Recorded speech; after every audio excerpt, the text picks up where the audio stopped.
저는 성공회대학교에 오래 있었던 사회학과 교수 김진업이고요. 은퇴했고요. 은퇴한 뒤에도 지금 한 학기에 한 강좌씩은 하고 있는데 은퇴하고 나니까 제일 좋은 거는 내가 하고 싶은 거를 해도 되니까 부담이 없어서 참 좋습니다.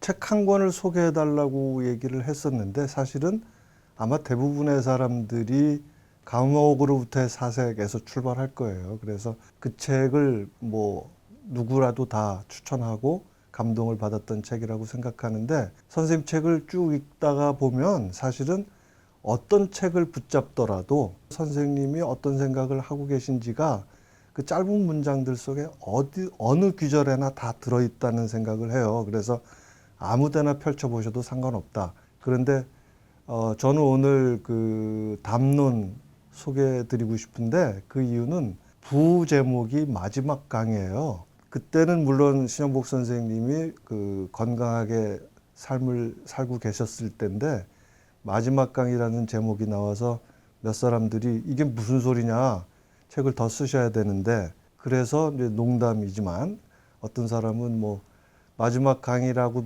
부제가 붙어 있는 그 다음 책은 이게 진짜 마지막 강의다, 이런 농담도 했었고, 돌아온 강의, 이런 식으로 신영복 선생님이 앞으로도 우리에게 많은 얘기를 해주실 거라고 기대를 했었는데, 결국은 마지막 강의가 돼버린 책이죠. 감옥으로부터의 사색에도 선생님의 모든 생각이 담겨 있지만, 그 마지막 강의가 된 그 담론책에도 선생님의 모든 얘기들이 담겨 있어요. 그래서 그 책을 함께 읽으면 참 좋겠다. 물론 좀 어렵긴 하지만, 그래서 함께 읽으면 쉽게 우리가 같이 이해할 수 있지 않을까, 그렇게 소개를 하고 싶은 책입니다. 그 사람들은 신영복 선생님을 인문학자로, 철학자로만, 사상가로만 이해를 하는데 사실은 사회과학자였거든요. 정치경제학이라는 게 사회과학을 대표하는 학문이니까. 그래서 그 사회과학하고 인문학으로서의 철학이 어떻게 연결되느냐, 이런 고민을 저 스스로도 했기 때문에 아마 많은 사람들도 젊은 시절의 정치경제학자로서의, 사회과학자로서의 신영복과 이제 성숙한 신영복의 인문학자로서의 신영복, 이게 어떻게 연결될까, 이런 질문들 갖고 계실 텐데, 담론에 거기에 관련된 약간의 힌트가 들어있어요. 그래서 담론 20장에 보면 우엘바와 바라나시라는 제목으로 글이 있는데, 그 부분을 제가 소개했으면 해요. 우엘바는 어디에 있는 거냐면 스페인 남부에 있는 콜럼부스가 그 대서양 출발했던 그 지역이고, 바라나시는 인도에 있는 거예요. 인도에서 돛 닦는 사람들이 겐지스강 그쪽에 있는 조그만 도시인데, 그 두 도시를 다녀오시고서 거기에 관한 선생님의 사색을 담은 글이 우엘바와 바라나시라는 제목의 담론 20장입니다. 우엘바와 콜럼버스를 제일 먼저 찾아간 이유가 이곳이 바로 근대의 출발 지점이고 유럽의 출발 지점이고 세계화의 출발 지점이기 때문입니다. 우엘바에서 생각해야 하는 것은 물론 근대의 시작입니다. 그리고 그것은 엄청난 희생 위에 이루어진 것이라는 사실입니다.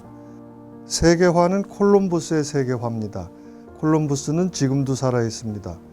오늘날도 경쟁력을 강화하기 위해서는 발상의 전환이 필요하고, 이 발상의 전환을 강조하는 예로서 반드시 콜럼버스가 등장합니다. 이것을 깨트려 세운다는 것은 발상의 전환이기에 앞서 생명에 대한 잔혹한 폭력입니다. 잔혹한 폭력을 발상의 전환이라고 예찬하는 우리의 무심함은 무심함이 아니라 비정함의 다름 아닙니다. 이게 이제 우엘바와 관련된 얘기고, 여기에 대비되는 거가 바라나시, 인도에 있는 바라나시입니다. 인도 문화가 21세기에 어떤 지위를 차지할지 예단할 수 없지만, 인도의 정신세계는 적어도 콜럼버스와 나란히 대비하기에는 부족함이 없다고 생각합니다. 무엇보다도 인도 문화가 키워오고 있는 엄청난 달관이 그렇습니다. 달관은 탈문맥이고 우물을 벗어나는 탈정입니다. 어쨌든 인도를 콜럼버스와 나란히 대비하면 서로가 서로를 잘 설명해 줍니다. 근대와 탈근대를 아울러 바라보게 합니다. 인간의 자유는 카르마를 제거하는 일입니다. 부정적 집합 표상을 카르마라고 합니다. 어느 시대 어느 사회에도 고유의 집합 표상이 있습니다. 이 카르마를 깨트리는 것이 달관입니다. 카르마를 깨트리지 않고는 그 시대가 청산되지 못합니다. 봉건제의 집합 표상이 청산되지 않는 한 프랑스 혁명이 성공할 수 없습니다.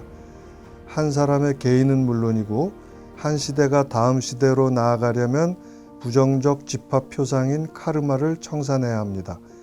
인도가 안겨주는 달관은 그것의 크기에 있어서 인류사가 역사의 도처에 만들어 놓은 수많은 욕망의 집합 표상을 일소하는 느낌을 안겨줍니다.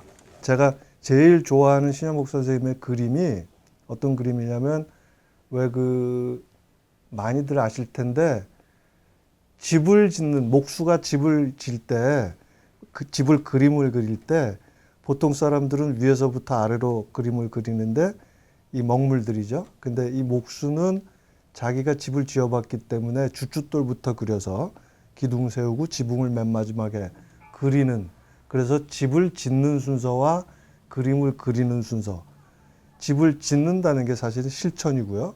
그림을 그린다라고 하는 게 이론인데 이 이론과 실천이 일치하는 건 목수거든요. 이 목수가 사실은 자연과학이고 사회과학이다. 보통 사람들은 다 목수처럼 또는 과학자처럼 실천에 기초한 이론들을 가지고 생각을 하는데 먹물들은 그 반대로 한다. 이걸 그림 하나로 딱 보여주고 있는 게 목수가 그림 그리는 집입니다. 제 원래의 고민이기도 한데 제 원래의 고민이 과학을 열심히 공부하면 우리가 어떻게 살아야 할지에 대해서도 알 수 있게 될까?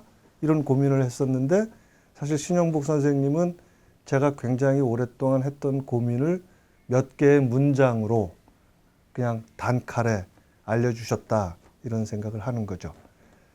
그 신영복 선생님이 신입생들한테 주셨던 메시지가 있어요. 대학에 처음 들어오는 신입생들이 새 출발점에선 당신에게 이런 제목으로 십몇 년 전에 글을 쓰신 것 같은데 거기서 공부를 어떻게 하는 거냐라는 얘기가 나오거든요. 우리 모두가 신영복을 왜 읽어 우리가? 그러니까 신영복을 왜 공부해? 거기에 그거에 대한 메시지가 그 글에 나오는데 한마디로 얘기하면 책을 읽고 책을 버려라. 스스로 생각해라. 그래서 내가 자연과 직접 만날 수 있도록, 내가 사회와 직접 만날 수 있도록 공부를 해야지 사회에 관한 책이나 자연에 관한 책이나 담론을 포함한 책을 보고 그걸 외우는 방식으로 공부를 한다 그러면 실패할 거다. 자유롭지 못할 거다. 자기 이유로 살아가려고 그러면 네가 책을 읽고 그걸 수단으로 삼아서 직접 자연과 사회를 만나야 된다. 책은 버려라. 읽고 나서. 그런 말씀 드리고 싶어요.